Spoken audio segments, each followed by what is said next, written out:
Ibinasura ng Kamara ang impeachment complaints laban kay Pangulong Bongbong Marcos. Para sa mga naghain ng reklamo, may tuturing itong pagpatay sa katarungan. Live mula sa Kamara sa Quezon City, magbabalita si Lance Mexico. Lance, bakit ibinasura ang mga reklamo? Mention insufficient in substance o kulang sa batayan yung nilalaman ng mga dalawang reklamo laban kay Pangulong Bongbong Marcos para umusad ang impeachment. Ibig sabihin ay hindi kumbinsido yung mga kongresista na may sapat na basehan yung mga alegasyon para sa kanya o laban sa kanya. At ang ibig sabihin din ito ay hindi nauusad o hindi naaabot sa pagsusuri ng ebidensya at paglilitis ang dalawang impeachment complaints. Pinagbotohan nga na ngayong araw ang mga magkakahiwalay na reklamo matapos isa lang sa 2 araw na deliberasyon kung sufficient ito in substance. 42 na mga mambabatas ang pabor sa mosyong ideklarang insufficient in substance ang unang reklamong inihain ng private lawyer na si Andre De Jesus. Isa ang tutol, 3 ang nag-abstain. 3 ang grounds na inilatag sa unang complaint: pagtataksil sa publiko, katiwalian at paglabag sa konstitusyon. Sa ikalawang complaint, 7 ang pabor sa mosyong ideklarang sufficient in substance ang petisyon. 39 ang kontra, kaya na naigna ang mabasura ang parehong reklamo. Para sa ilang miyembro ng Justice Committee, hindi pwedeng tanggapin ang konklusyon para matukoy na may basehan ang mga reklamo.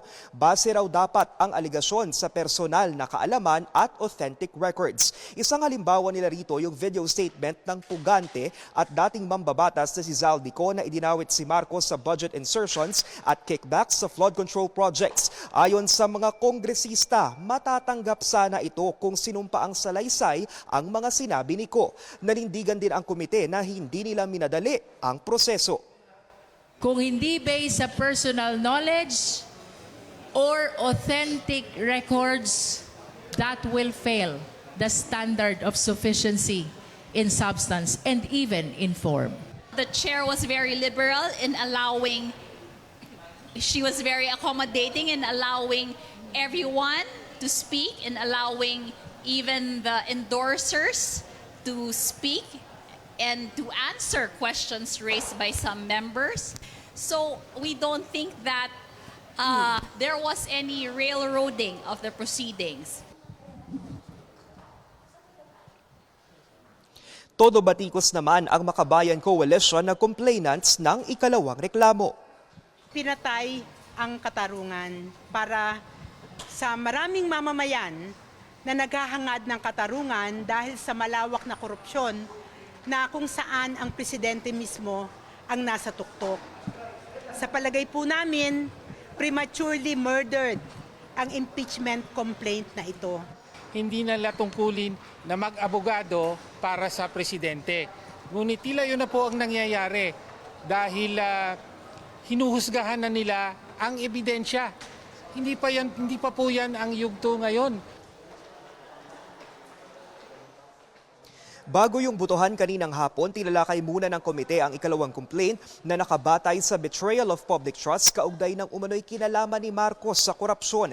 Ilan sa nahimay doon ang umano'y pagpapairal ng Pangulo ng binansagang BBM parametric formula para makapaglaan ng higit 500 bilyong pisong budget para sa flood control projects mula 2022 hanggang 2025. Pati na ang umano'y pang-aabuso niya ng kapangyarihan sa pag-aproba ng unprogrammed appropriations. Kaya naman ang ilang mambabatas nagkasagutan pa.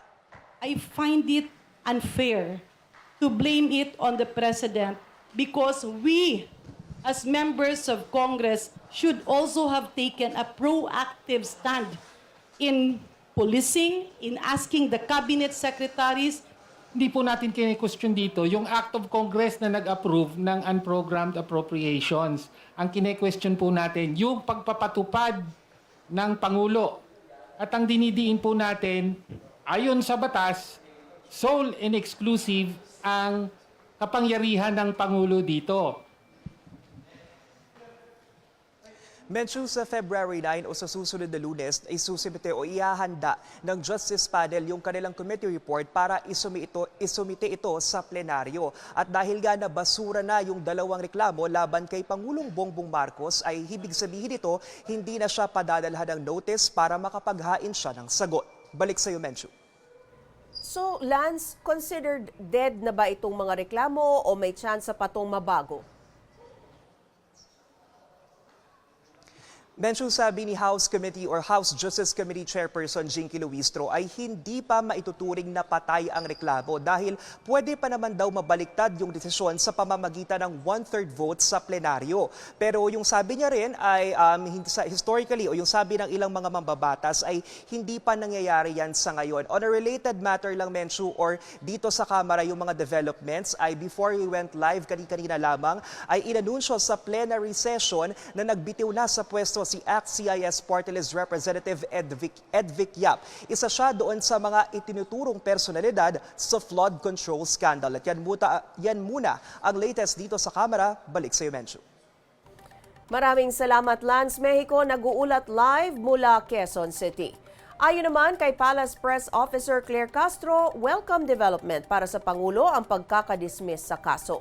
Muli niyang iginiit na kumpiyansa ang Pangulo na wala siyang impeachable offense.